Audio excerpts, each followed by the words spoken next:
Hello everyone, আসসালামু আলাইকুম। Welcome back to my YouTube channel. আশা করি আমার ছোট্ট পরিবারের সকল বন্ধু আপুরা ভালো আছেন।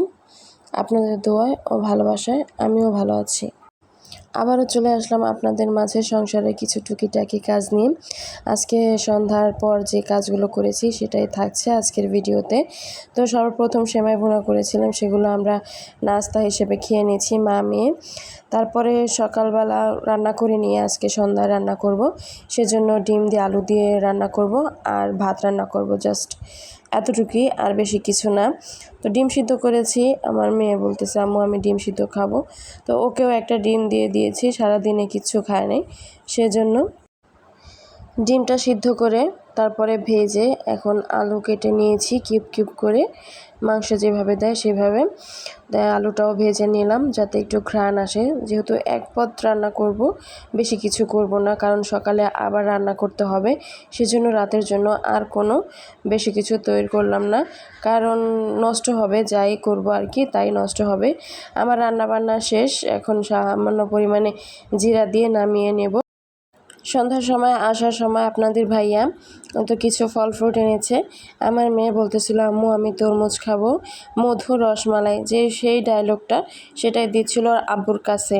তো সেজন্য ওর আব্বু ভেবেছে হয়তোবা মেয়ে তরমুজ খাবে, কিন্তু মেয়ে তো তরমুজ খায় না, শুধু ফলের ভিতরে এই আঙুর ফল খায়। তাও এনেছে, আর আমাদের জন্য আম এনেছে। আপনাদের সকলের কাছে আমার একটাই রিকোয়েস্ট, প্লিজ আমার সামান্য ভিডিওটা দেখে একটু কমেন্ট করবেন সুন্দর করে, যাতে আমি বুঝতে পারি যে আমার ভিডিওগুলো আপনাদের কাছে কেমন লাগে। অনেক আশা স্বপ্ন নিয়ে ব্লগ ভিডিও শুরু করেছি, আশা করি আপনারা বুঝবেন এবং আমাকে সাপোর্ট করবেন, ভালোবেসে পাশে থাকবেন। যাই হোক, দেখুন সেই ভাইরাল ডায়লগটা দিচ্ছে আমার পাখিটা। তো কিছু বাজার সদাইও এনেছিল, সেগুলো এখন বের করে তারপরে গুছিয়ে গাছিয়ে রাখবো আর কি, সব ফ্রিজে। অনেক বাজার এনেছে টুকটাক, মানে অনেক ধরনের সবজি এনেছে। আমাদের বাসায় বাজার করলে অনেক ধরনের সবজি একসাথে অল্প অল্প করে আনা হয়, যাতে 3-4 দিন খেতে পারে। অনেক উপরে 4 তলায়, তো রেগুলার বাজার করা বা সবজি নিয়ে ওঠা অনেক কষ্টকর হয়ে যায়, সেজন্য একসাথে অনেকগুলো একটু একটু করে করা হয়। এখানে আলু, পেঁয়াজ, তারপরে পটল, বেগুন, করলা, আদা, রসুন সব কিছুই একটু একটু করে আনা হয়েছে। এই আদা রসুনগুলো এখন ঢেলে রাখবো, কালকে সুন্দরভাবে কুটে তারপরে ব্লেন্ডার করে রেখে দিব। এখন যে আলু আর পেঁয়াজ আছে সেগুলো আগের যেগুলো ছিল এগুলো সব বের করে পরিষ্কার করে তারপরে আবার নতুন করে ঢেলে নিব।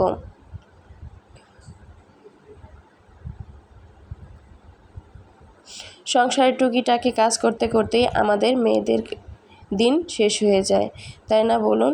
আসলে মেয়েদের জীবনটাই এরকম, আর এই কাজগুলো না থাকলেও কিন্তু আমাদের সময় পার হতো না, তাই না বলুন?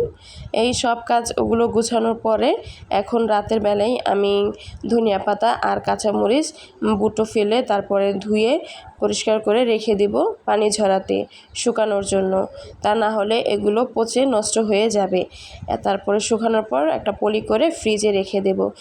আপনাদের ভাইয়া প্রতিদিন রাতে ফল খেতেই হবে। আজ এই পর্যন্ত, আসসালামু আলাইকুম।